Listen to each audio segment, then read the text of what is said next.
இரண்டாம் இயேசுகே திருச்சபை ஊழியர் பாஸ்டர் வின்சென்ட் லூர்து அவர்களை கர்த்தர் தமக்காக தெரிந்து கொண்டு பல ஆயிரக்கணக்கான ஜனங்களுக்கு பயன்படுத்தி வருகிறார். அவருடைய போதனைகளும் ஆவிக்குரிய பாடல்கள் அபிஷேகிக்கப்பட்ட தீர்க்கதரிசன ஊழியத்தினாலும் பல ஆயிரக்கணக்கான ஜனங்கள் சுகத்தையும் ஆறுதலையும் விடுதலையும் பெற்று வருகிறார்கள். தொடர்ந்து இந்த ஊழியத்திற்காக ஜெபித்துக் கொள்ளுங்கள்.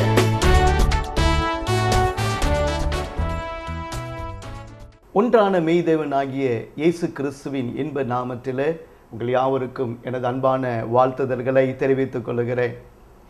கிறிஸ்துவுக்குள் பிரியமானவர்களே, இன்றைக்கு ஒரே ஒரு காரியத்தை குறித்து உங்களோடு கூட பேசுகிறதில் நான் மகிழ்ச்சி அடைகிறேன்.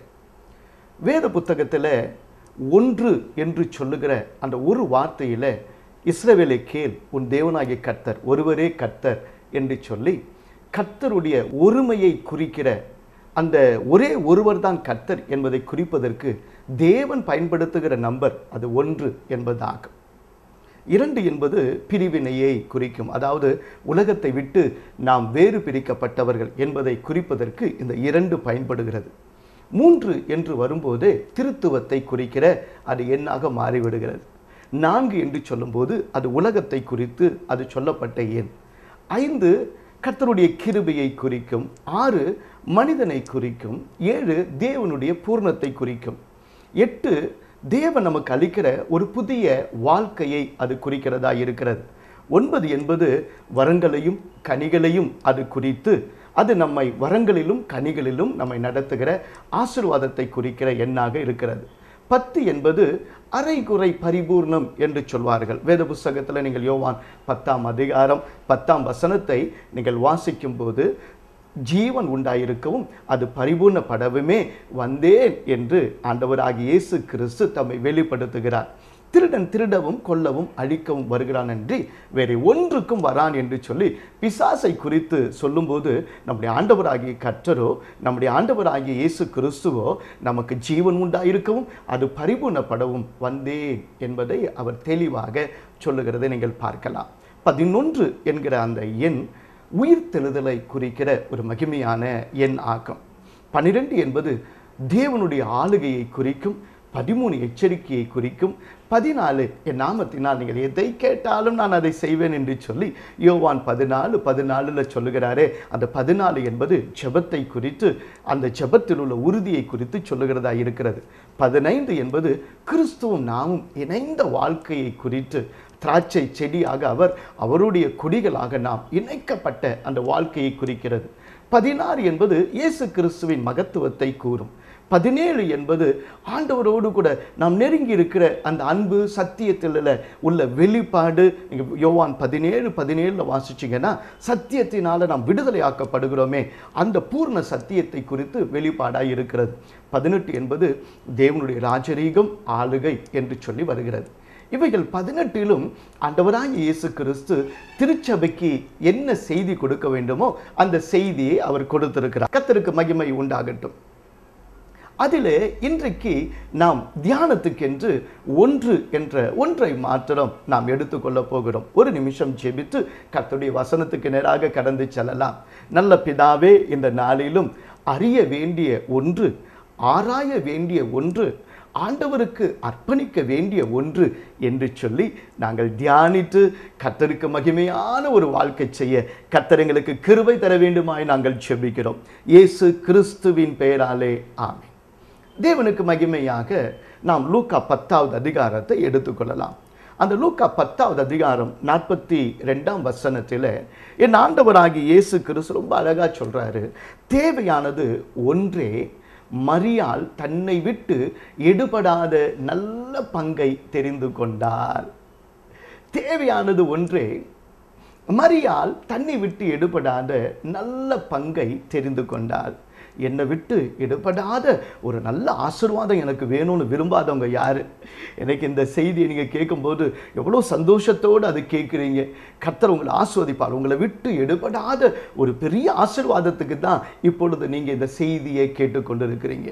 ஒரு நாள் ஆண்டவராகிய இயேசு கிறிஸ்து பெத்தானியா என்கிற அந்த ஊர் வழியாக அவர் கடந்து போகும்போது மார்த்தாள் என்கிற ஒரு அருமையான சகோதரி இயேசு கிறிஸ்துவையும் அவருடைய சீஷர்களையும் பார்த்து வருந்தி அழைத்து எங்க வீட்டுக்கு வாங்கன்னு கூப்பிட்டுட்டு போய் அவளை அமர வைத்த பின்பு இவர்களுக்கு நல்ல உணவு கொடுக்க வேண்டும் என்று சொல்லி அவள் உடனடியாக உணவு தயாரிக்கிற வேலையில் அவள் இங்கேயும் அங்கேயும் அலைஞ்சு வேகமாக அந்த வேலையெல்லாம் செய்து கொண்டிருக்காள். அப்படி செய்து கொண்டிருக்கும்போது அவளுக்கு உதவி செய்ய தன்னுடைய சகோதரி மரியாள் உதவி செய்ய வருவா என்று சொல்லி அவள் எதிர்பார்த்தாள். ஆனால் மரியாள் ஒரு வேலையும் செய்யாம இயேசு கிறிஸ்துவின் பாதத்தில் உட்கார்ந்து இயேசு கிறிஸ்துவனுடைய வார்த்தைகளை கேட்டுக்கொண்டிருந்தார். நம்ம ஊரில் நடக்கிற மாதிரி ஒரு வேளை முக்கி பார்த்துருப்பாங்க, இருமி பார்த்துருப்பாங்க, செருமி பார்த்துருப்பாங்க, சுற்றி வந்து நின்று அவள் முகத்தை காட்டுனா. ஆனால் அந்த மரியாள் இயேசுவின் பாதத்தில் உட்கார்ந்து இயேசுவின் வார்த்தையை கேட்டுக்கொண்டிருந்தாலே ஒழிய அவளை உலகத்தில் நடக்கிற எந்த ஒரு காரியமும் அசைக்கவே இல்லை. கொஞ்ச நாள் பொறுத்து பார்த்தா கொஞ்ச நேரம் திரும்பி நேராக இயேசுவின் இடத்துல வந்தான். இயேசுவே, நான் எவ்வளோ வேலையை செஞ்சிட்டு இருக்கிறேன், நான் தனியாக இந்த வேலையை கஷ்டப்பட்டு செஞ்சிட்டு இருக்கிறேனே, என் சகோதரி இந்த வேலைக்கு கொஞ்சம் அனுப்பி வைங்க என்று சொல்லி இயேசு கிறிஸ்துவினிடத்தில் அவ கேட்டார். கேட்டபோது இயேசு கிறிஸ்து சொன்ன பதில் ரொம்ப ஆச்சரியமானது.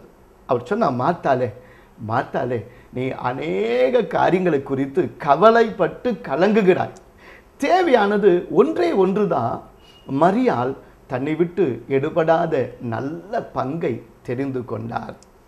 அப்படின்னா கிச்சனில் செய்கிற வேலையெல்லாம் செய்ய வேணாம், உட்காந்து பைபிள் படிங்க, ஜெபம் பண்ணுங்க, இயேசுவின் பாதத்திலே உட்கார்ந்துருங்க அப்படி நீங்கள் சொல்ல வரீங்களா என்று நீங்கள் கேட்கலாம். இயேசுவும் அப்படி சொல்லலை. முதலிடம் எதுக்கு கொடுக்கணுமோ அதை முதலிடமாக கொடுக்கணும், பின்பதாக மற்ற காரியங்களை அதை கவனிக்க தான் சொல்கிறார்.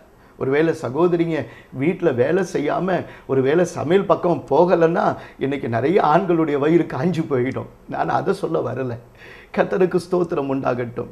நீங்கள் எந்த வேலைக்கு முதலிடம் கொடுக்குறீங்க, நீங்கள் யாருக்கு உங்கள் வாழ்க்கையில் முதலிடம் கொடுக்குறீங்க? ஒரு மனிதன் கர்த்தருக்கு முதலிடம் கொடுப்பானா அவன் எப்பொழுதுமே முதல்ல உயர்ந்து நிற்கிறவனாகத்தான் இருப்பான். நீங்கள் நல்லா கவனிச்சு பாருங்கள், காலையில் முதல் மணி நேரத்தை கர்த்தருடைய பாதத்தில் செலவிட்டீங்கன்னா மீதி இருக்கிற 23 மணி நேரமும் உங்களுக்கு ஆசீர்வாதமாக தான் இருக்கும். வாரத்தில் முதல் மணி நேரத்தை அல்லது முதல் நாளை நாம் ஆண்டவருக்காக செலவு பண்ணி கர்த்தருடைய சபைக்கு வந்து கர்த்தருடைய வசனத்தை கேட்கிறவர்களா இருந்தால் அந்த வாரம் முழுதும் நமக்கு ஆசீர்வாதம் நம்மளை சேரும்.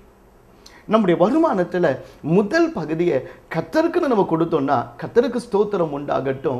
கர்த்தர் எல்லா ஆசீர்வாதத்தையும் நமக்கு அமுக்கி குலுக்கி நன்றாய் சரிந்து விழும்படி நம்முடைய மடியில் போடுகிறத நம்ம கண்ணால் பார்ப்போம். நம்முடைய களஞ்சியங்கள் பூரணமாய் நிரம்பி வழியும். இதை தான் ஆண்டவராகிய இயேசு கிறிஸ்து முதலாவது தேவனுடைய நீதியும் அவருடைய ராஜ்யத்தையும் தேடுங்க, அப்பொழுது இவைகள் உங்களுக்கு கூட கொடுக்கப்படும். எப்பொழுதுமே நமக்கு தேவைன்னு ஒன்று வந்த பிறகு தான் அந்த தேவையை நாம் தீர்க்கிறதுக்காக அலைவோம். ஆனால் நமக்கு இது இன்னது தேவை என்று முன்னமே அறிந்திருக்கிற அந்த தேவனுடைய பாதத்தில் நாம் காத்திருந்தால் அவர் நம்முடைய தேவைகளெல்லாம் சந்திக்க அவர் போதுமானவராக இருக்கிறார். நான் ஒரு புஸ்தகத்தை வாசித்தேன், த சிக்னேச்சர் ஆஃப் காட் என்று சொல்லி. அதில் கிராண்ட் ஆர் ஜெஃப்ரே என்கிற ஒரு தேவனுடைய மனுஷன் இஎல்எஸ் என்கிற ஒரு மெத்தடை பைபிளில் வாசிக்கிறதுல இப்படிப்பட்டதான ஒரு காரியமும் இருக்கிறது என்பதை காண்பித்தார். ரொம்ப இன்ட்ரெஸ்டிங்காக இருந்துச்சு. அதில் என்ன அப்படின்னு சொன்னால் அதுக்கு ஈக்வி டிஸ்டன்ட் லெட்டர் சீக்வன்ஸ்ன்னு சொல்லுவாங்க, அதாவது சமதூர எழுத்துக்களின் சேர்க்கை என்று சொல்லி. வேதத்தில் பழைய ஏற்பாட்டில் இயேசு கிறிஸ்துவின் பெயர் இருக்குதா என்று சொல்லி ஹீப்ரூவில் இருக்கிற அந்த வார்த்தைகளை ஃபுல்லாக அப்படியே அதை கம்ப்யூட்டரில் ஃபீட் பண்ணிவிட்டு இப்போ யெஷுவா என்கிற அவருடைய வார்த்தை எங்கே இருக்குது என்று சொல்லி அதுக்கு ஆணையிட்டு கேட்டார். அப்படி கேட்கும்போது ஏசாயா 53வது அதிகாரத்தில் வலதிலிருந்து இடமுமா அல்லது இடத்திலிருந்து வலதில் அல்லது மேலிருந்து கீழே கீழிருந்து மேலே என்று சொல்லி சமதூர எழுத்துக்களின் சேர்க்கை, உதாரணமாக 7 எழுத்துக்களாக சேர்க்கிறது அல்லது 15 எழுத்துக்களாக சேர்க்கிறது அல்லது 150 எழுத்துக்களாக அப்படி அதே 180 எழுத்துனா 180வது எழுத்து, அடுத்த 180வது எழுத்து, அடுத்த 180வது எழுத்து, இப்படி அவர் அந்த அதிகாரம் முழுசும் தேடின போது இயேசு கிறிஸ்துவின் பெயர் வந்தது, நசரேயனாகிய இயேசு கிறிஸ்துன்னு வந்தது, மரியாளுடைய பெயர் வந்தது, மற்ற மரியாள்கள் 3 பேர்கள் வந்தது, இயேசு கிறிஸ்துவின் அப்போஸ்தலர் 12 பேருடைய பெயர் வந்தது, ரோம அரசாங்கத்தினுடைய பெயர் வந்தது, பிளாத்துவின் பெயர் வந்திருந்தது, கைப்பாவினுடைய பெயர் வந்தது, அண்ணா பெயர் வந்திருந்தது, இன்னும் சிலுவை என்ற வார்த்தை வந்திருந்தது. இப்படிப்பட்டதான காரியங்களை கண்டு அவர் வியந்து போனார். இயேசு கிறிஸ்துவின் பெயர் ஆதியில ஆரம்பத்தில் எங்க இருக்கு என்று கம்ப்யூட்டர்ல கேட்டபோது ஆதியாகமத்தில் இந்த பிகினிங் என்று நம்ம சொல்றோமே, ஆதியாகமத்தில் ஆதியில என்று நாம் சொல்றோமே, அது எபிரேயத்தில் பி ரெஷிட் என்கிற ஒரு வார்த்தை வருகிறது. அதுல 5வது எழுத்து ஒய் என்கிற யாட் வருகிறது. அதாவது யெஷுவா என்ற இயேசு கிறிஸ்துவினுடைய பெயரில் உள்ள யாட் வருகிறது. அதிலிருந்து 521வது எழுத்து 521வது எழுத்து என்று கம்ப்யூட்டர் கூட்டிக் கொண்டே போகும்போது ஒரு வார்த்தை வந்தது. அந்த வார்த்தை என்ன என்று சொன்னா யெஷுவா யாக்கோல் என்று அந்த வார்த்தை முடிந்தது. யெஷுவா யாக்கோல் என்றால் என்ன அர்த்தம் அப்படின்னு சொல்லி பார்த்தபோது ஜீசஸ் இஸ் ஏபிள் என்று வந்தது. அதாவது இயேசுவால் எல்லாம் கூடும் என்று சொல்லி தேவனாகிய கர்த்தர் ஆதியாகமம் அந்த முதல் அதிகாரத்திலேயே எழுதி வைத்து விட்டார். கர்த்தருக்கே மகிமை உண்டாகட்டும். அல்லேலூயா. கர்த்தருக்கு ஸ்தோத்திரம் உண்டாகட்டும். நம்ம சொல்லுவோம் பிடிச்சாலும் புளியங்கொம்ப பிடிச்சிட்டாரு அப்படின்னு சொல்லி. வாழ்க்கையில் ஒரே ஒருவரை உறுதியாய் பற்றி கொள்ள வேண்டுமானால் அது ஆண்டவர் ஆகிய இயேசு கிறிஸ்துவை தான். அவருடைய பாதத்தை பிடித்து கொண்டவங்க வாழ்க்கையில் ஒரு குறைய விடாதபடிக்கு கர்த்தர் அற்புதங்களை செய்கிற தேவன். இயேசு கிறிஸ்துவால் கூடாத காரியம் ஒன்றும் இல்லை என்பதை நீங்கள் நிச்சயமாகவே உங்கள் கண்களால் பார்ப்பீங்க. அநேகர் இயேசு கிறிஸ்துவை அறியவில்லை. அதனால தான் அநேக வாழ்க்கையில குறைகளும் வேதனைகளும் நிம்மதி இழந்த நிலைமையும் இருக்கிறது. இந்த மார்த்தால பாருங்க, பற்பல வேலையை செஞ்சார், ஒரு வேலையும் ஒழுங்கா முடிக்க முடியல, கவலை அடைந்தார், பாரப்பட்டார். சகோதரியின் மேலேயே அவளுக்கு கோவம் வந்துச்சு. ஏன் இயேசுவின் மேலேயே கோவம் வந்துச்சு. இயேசு பசியா இருந்தாரு, இயேசு தூக்க மயக்கமா இருந்தாரு, இயேசு கிறிஸ்துவை பார்க்கும்போது தாகமா கூட இருந்திருக்கிறார். ஆனா இயேசு கிறிஸ்து ஒரு நாள் கூட கவலையா இருந்தாருன்னு பைபிள்ல இல்லை. ஆனா இவ போய் அவர்கிட்டயே கேட்கிறா, உமக்கு கவலை இல்லையா அப்படின்னு சொல்லி. இன்னைக்கு நிறைய பீப்புள் ரொம்ப பிஸி ஆயிட்டாங்க. இன்னைக்கு உலகம் அவங்கள ரொம்ப பிஸி ஆக்கிருச்சு. அப்படிப்பட்ட வேலையில் அந்த பிஸி என்பதற்கு ஆங்கிலத்தில் அந்த அப்ரிவேஷன் ஒன்று போட்டிருந்தாங்க, எனக்கு ரொம்ப பிடிச்சிருந்தது. பீயிங் அண்டர் சாட்டன்ஸ் யோக், அதாவது பிசாசின் அதிகாரத்துக்கு கீழ்பட்டவர்களாக வாழ்கிறாங்க அப்படின்னு சொல்லி. நீங்கள் உங்களுடைய வாழ்க்கையில் யாருக்கு முதலிடம் கொடுக்கணுமோ அதை சரியாக கொடுத்தா பிசாசுக்கு உங்கள் வீட்டில் வேலையே இருக்க முடியாது. கர்த்தருக்கு கொடுக்க வேண்டிய மகிமையை கர்த்தருக்கு கொடுங்க, மனைவிக்கு கொடுக்க வேண்டிய அந்த மரியாதையை மனைவிக்கு கொடுங்க, பிள்ளைகளுக்கு கொடுக்க வேண்டிய அந்த அன்பை பிள்ளைகளுக்கு கொடுங்க, பாசத்தை கொடுங்க, உங்கள் பேரண்ட்ஸுக்கு கொடுக்க வேண்டிய அன்பை பேரண்ட்ஸுக்கு கொடுங்க, உங்கள் அதிகாரிக்கு கொடுக்க வேண்டிய மரியாதையை கொடுங்க. முதலிடத்தை யாருக்கு கொடுக்கணுமோ அந்த முதல் மரியாதையை கர்த்தருக்கு கொடுங்க. கர்த்தர் உங்களை ஆசீர்வதிப்பார். சில காலங்களுக்கு முன்னாடி நான் ஒரு நாள் என்னுடைய அக்காவினுடைய மகளுடைய திருமணத்துக்காக பெங்களூர் போயிருந்தேன். அது லே மெரிடியன் அப்படின்னு சொல்கிற ஒரு நல்ல 5 ஸ்டார் ஹோட்டலில் ஒரு நல்ல ரிசப்ஷன் அரேஞ்ச் பண்ணியிருந்தாங்க. அது லே மெரிடியன் எல்லாருக்குமே தெரியும். ஆனால் அந்த டாக்ஸி டிரைவர் என்னை புது ஆளுன்னு நினச்சி பெங்களூரையே சுற்றி காட்டிகிட்டு இருந்தார். அவர்கிட்ட நான் சாதாரணமாக பேச்சு கொடுக்க ஆரம்பித்து அவரத்தில் ஐயா எனக்கு இந்த இடம்லாம் தெரியும், தயவு செஞ்சு இப்படி போங்க அப்படின்னு பேசிகிட்டு இருக்கும்போது நான் யாருன்னு அவர் கேட்டார். அப்புறம் நான் ஒரு போதகர் என்பதை அவரிடத்துல சொன்னேன். சொன்ன உடனே அந்த டாக்ஸி டிரைவர் என்னை ரொம்ப நல்லா பிடிச்சிக்கிட்டார். அவர் சொன்னார், நான் எந்த போதகரை கண்டாலும் ஒரு கேள்வி கேட்பேன், அந்த கேள்விக்கு இதுவரைக்கும் எந்த போதகருமே பதில் சொன்னதில்லை, நீங்கள் பதில் சொல்லுவீங்களான்னு கேட்டார். எந்த போதகரும் பதில் கொடுக்காத அப்படிப்பட்ட கேள்விக்கு நான் மட்டும் எப்படி பதில் கொடுத்துட போகிறேன், ஆனாலும் உங்கள் கேள்வி என்ன தான் இருக்குது அதை கொஞ்சம் சொல்லுங்க அப்படின்னு சொல்லிட்டு அவர் இடத்துல சாதாரணமாக கேட்டேன். அவர் சொன்னார், இயேசு கிறிஸ்து சொன்னார் ஒரு வார்த்தை, உன்னை நேசிக்கிறது போல பிறனையும் நேசின்னு, நீங்களும் அப்படி நேசிப்பீங்களா அப்படின்னு கேட்டார். நான் மட்டும் இல்லை, கிறிஸ்தவர்களாக இருக்கிற ஒவ்வொருத்தரும் கர்த்தருடைய வார்த்தைகளுக்கு கீழ்ப்படிச்சு அப்படி ஒருவரை ஒருவர் நேசிக்கணும். இல்லை நான் சொல்கிறத கரெக்டாக கேளுங்க, நீங்கள் என்ன சரியாக நேசிக்கிறீங்களா, உங்களை நேசிக்கிறது போல் என்ன நேசிக்கிறீங்களா அப்படின்னு கேட்டார்.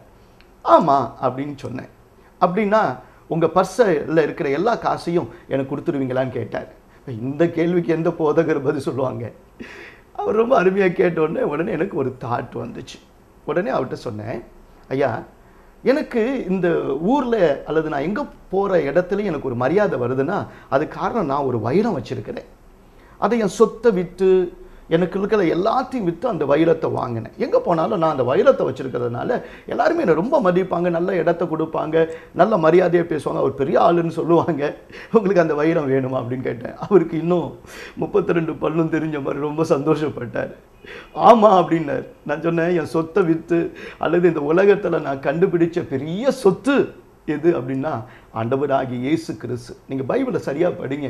முதலாவது எல்லாவற்றையும் விட கர்த்தரை முழு மனதோடும் முழு பலத்தோடும் முழு சரீரத்தோடும் அன்பு கூறுவாயாகன்னு இருக்கு. முதல்ல அவரை நாங்கள் அன்பு கூர்ந்திருக்கிறோம். அப்படி அன்பு கூர்ந்ததுனால அந்த கர்த்தருடைய காலை பிடிச்சுக்கிட்டதுனால இன்னைக்கு எங்கள் வாழ்க்கையில் குறையில்லாமல் யாருக்கிட்டையும் எதையும் கேட்காம கர்த்தரே எங்களுக்கு போதுமானவராக இருக்கிறாரு. அவரே எங்கள் நல்ல பங்கு என்பதை நாங்கள் அறிந்திருக்கிறோம். இயேசு கிறிஸ்துவ உறுதியாக பற்றி கொள்ளுங்க. ஒரு நாள் இப்படி கேள்வியும் கேட்க மாட்டீங்க, ஒரு நாள் நீங்கள் குறைவாகவும் இருக்க மாட்டீங்க. கர்த்தர் உங்களை நிறைவாக ஆசீர்வதிப்பார். தம்முடைய ஐஸ்வர்யத்தின்படி அவர் உங்களை ஆசீர்வதிப்பார் என்று சொன்னேன். கர்த்தருக்கு ஸ்தோத்திரம் உண்டாகட்டும். இன்றைக்கும் கூட இந்த வார்த்தையை கேட்கும்போது ஆண்டவர் ஆகிய இயேசு கிறிஸ்துவின் பாதத்தில் உட்காருவது என்பது என்ன என்று சொல்லி நீங்க கேட்கலாம். அது எதை குறிக்கிறது அப்படின்னு சொன்னா, முதல்ல அது நம்முடைய தாழ்மையை குறிக்குது. ஆண்டவருடைய சமூகத்தில் நம்ம எந்த அளவு தாழ்த்துறோமோ அந்த அளவு தேவன் நம்மை உயர்த்துவார்.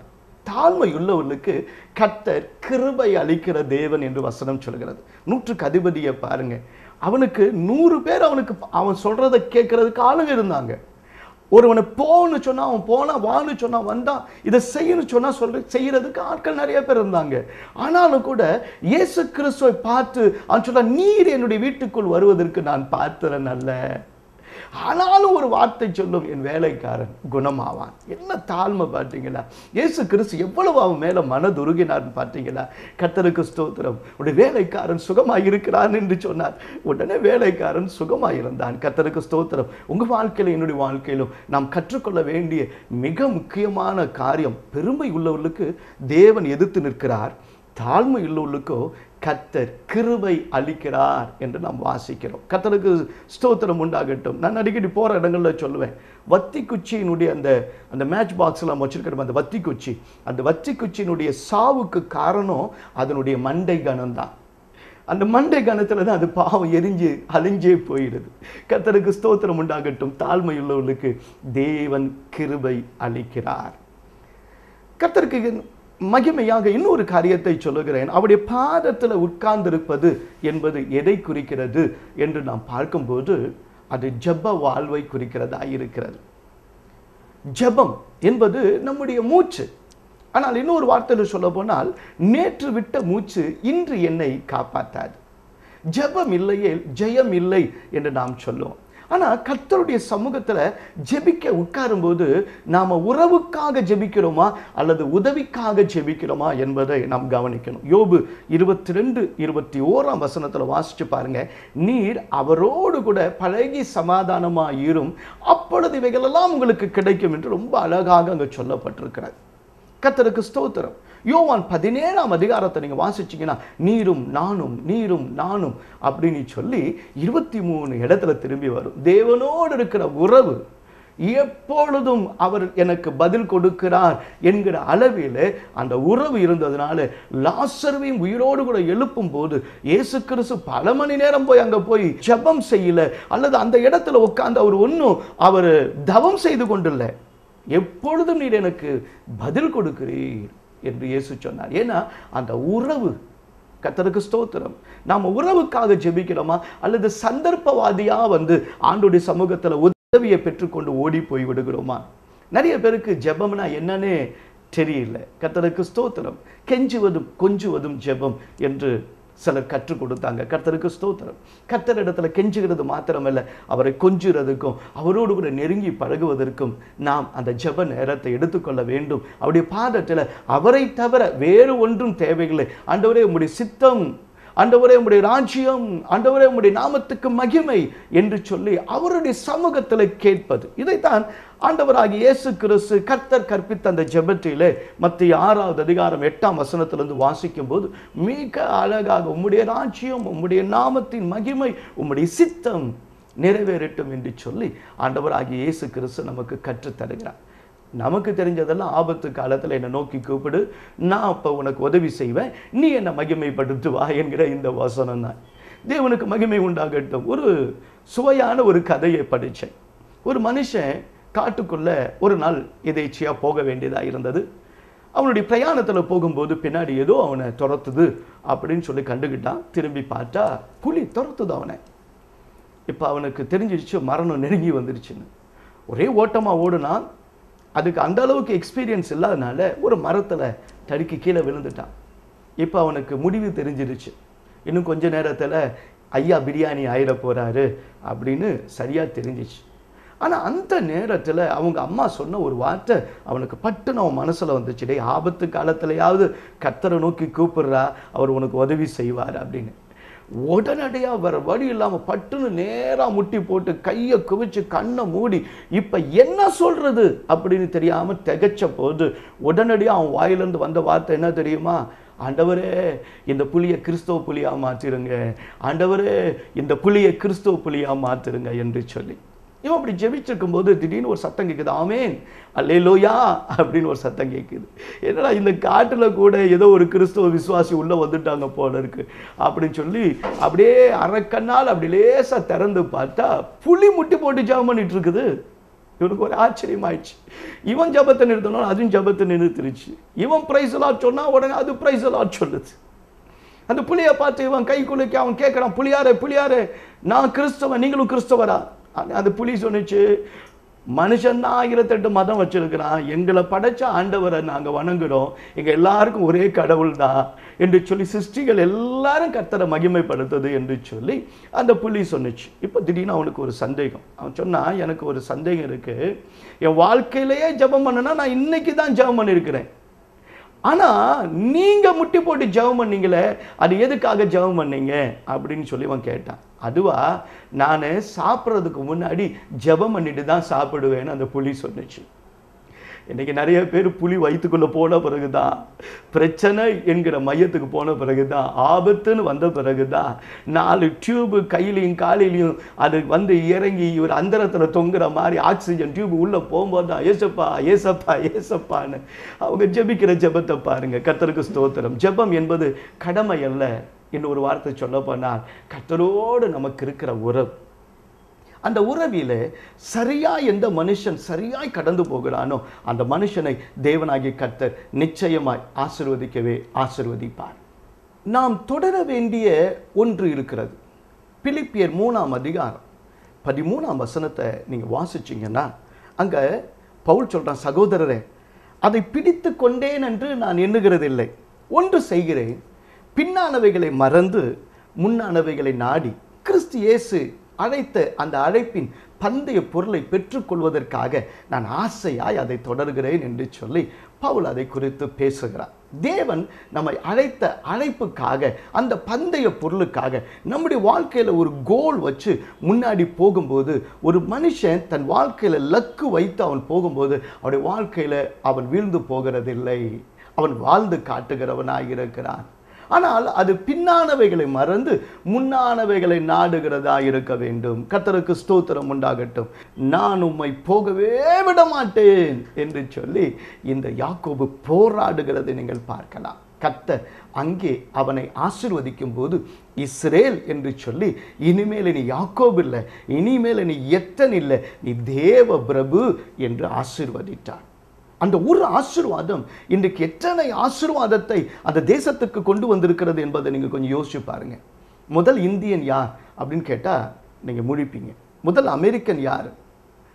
முதல் ஒருவேளை ஆப்பிரிக்கன் யார்? ஏன் முதல் தமிழ்நாட்டுக்காரன் யார் என்று நீங்கள் கேட்கலாம். ஏன் உங்கள் ஊரில் முதல்ல வந்தது யார் அப்படின்னு கேட்டாலும் அதுவே நமக்கு சரியாக சொல்ல தெரியாது. கர்த்தருக்கு ஸ்தோத்திரம். ஆனால் முதல் இஸ்ரவேலன் யார் என்று நீங்கள் கேட்டீங்கன்னா கர்த்தருக்கு ஸ்தோத்திரம், திட்டவட்டமாக உங்களுக்கு தெரியும், அது யாக்கோபு. ஒரு இஸ்ரேல் என்கிற ஒரு தேசத்துக்கு, ஒரு ஆசீர்வாதத்துக்கு காரணமாக இஸ்ரேல் தேசம் என்ற ஒரு தேசமே உதயமாகிறதற்கு அன்றைக்கு அவன் பெற்றுக்கொண்ட ஆசீர்வாதம் காரணமாக இருந்தது. அதனால தான் ஏசாயா 27ஆம் அதிகாரம் 6ஆம் வசனத்தை நம்ம வாசிக்கும் போது அந்த வசனத்தில் யாக்கோபு வேர் பற்றி இஸ்ரவேல் பூத்து காய்த்து உலகத்தை பல நாள் நிரப்பும் காலம் வரும் என்று வசனம் சொல்லுகிறது. 2008 எடுத்த கணக்கெடுப்பின்படி இஸ்ரேல் தேசத்தில் அன்றைக்கு இருந்தவர்கள் 78 லட்சம் பேர். ஒருவேளை இன்னைக்கு 82 லட்சம் பேர் இருக்கலாம். கர்த்தருக்கு ஸ்தோத்திரம். உலகத்தில் இருக்கிற ஒரு சின்ன நாடு அந்த நாடு.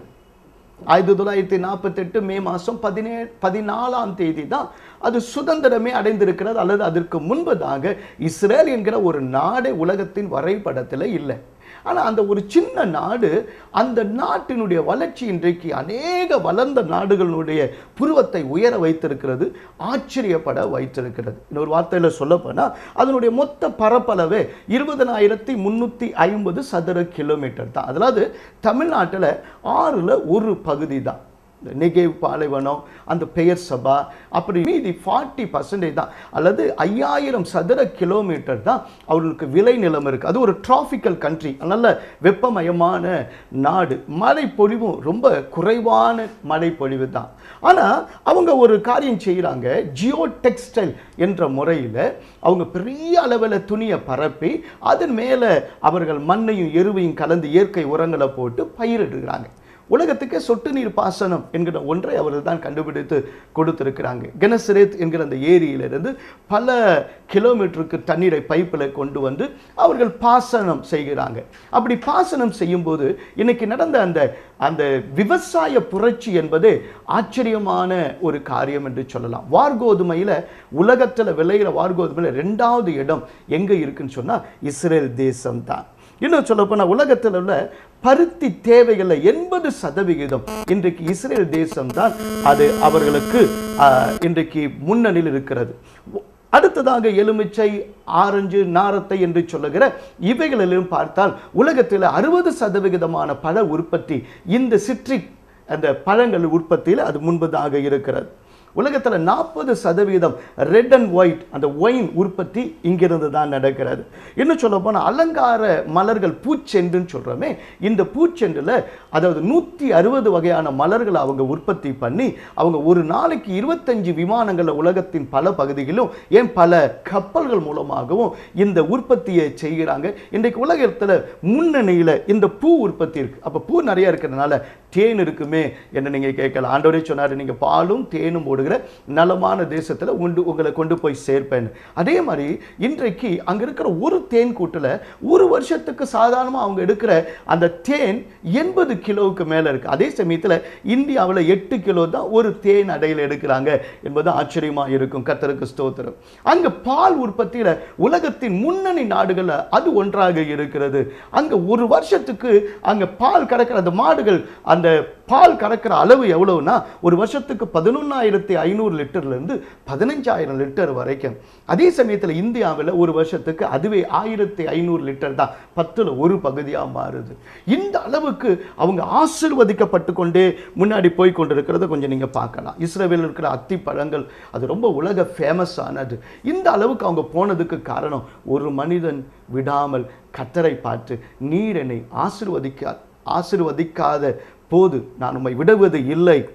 ஆண்டவரே, நீர் என்னை ஆசீர்வதித்தால் ஒழிய நான் உம்மை போக விடேன் என்று திட்டவட்டமாக கர்த்தருடைய பாதத்தை பற்றி கொண்டார். இன்றைக்கு இந்த ஒரு காரியத்தை செய்யுங்க. ஆண்டவரே, என் வாழ்க்கையில் எவ்வளோ குறைவுகளை நான் பார்க்குறேன், ஆனால் இன்னைக்கு நீங்கள் தான் எனக்கு வேணும். ஜெபத்தில் உம்மை தான் நான் தேடுறேன். ஆண்டவராகிய இயேசு கிறிஸ்துவினுடைய மகிமையை நான் பார்க்க வேண்டும். உம்முடைய பாதத்தில் உம்முடைய ஆசீர்வாதத்தை நான் பெற்றுக்கொள்ள வேண்டும்.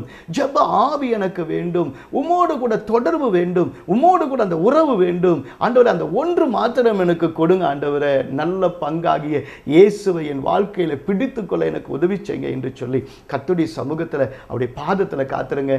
கர்த்தர் உங்களை ஆசீர்வதிப்பார். ஒரு நிமிடம் நாம் ஜெபிக்கலாமா? நல்ல பிதாவே, இந்த நாளிலும் கூட மார்த்தாளே, நீ அநேக காரியங்களை குறித்து கவலைப்பட்டு கலங்குகிறாய். தேவையானது ஒன்றே. மரியாள் தன்னை விட்டு எடுபடாத நல்ல பங்கை தெரிந்து கொண்டாள் என்று என் ஆண்டவராகிய இயேசு கிறிஸ்து சொன்னாரே, அந்த வார்த்தையின்படி, நீர் சொன்ன அந்த வார்த்தையின்படியே இன்றைக்கு நல்ல பங்காகிய உம்மை பிடித்து கொண்டவர்களாக, அன்றைக்கு யாக்கோபை போல நீர் என்னை ஆசீர்வதித்தால் ஒழிய உம்மை போக விடேன் என்று சொல்லி அவன் உரிமையோடு போராடி அந்த ஆசீர்வாதத்தை பெற்றுக்கொண்டானே, அப்படிப்பட்டவர்களாக இன்றைக்கு அந்த ஆசீர்வாதத்தை சுதந்திரித்துக் கொண்டவர்களாக இந்த செய்தி கேட்கிற ஒவ்வொருவரையும் ஆசீர்வதியும். இயேசு கிறிஸ்துவின் பெயராலே ஆமென். கர்த்தராகிய இயேசு கிறிஸ்து தாமே உங்களை ஆசீர்வதிப்பாராக. ஆமென், ஆமென். விவரங்களுக்கு எல்லாம் இயேசுக்கே திருச்சபை number 1 hallelujah Nagar, bypass road, Karaikal. In English, All to Jesus Church number 1 Hallelujah Nagar, bypass road, Karaikal. Our phone number 9940917534. May God bless you.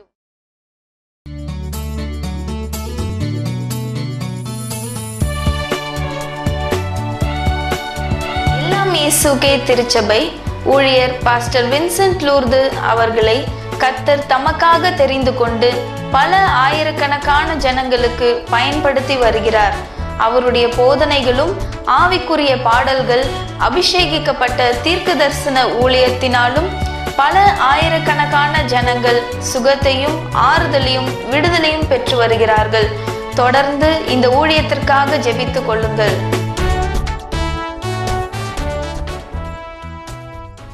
நம்முடைய தாழ்வில் நம்மை நினைத்தவரை நாம் துதிக்க வேண்டும்.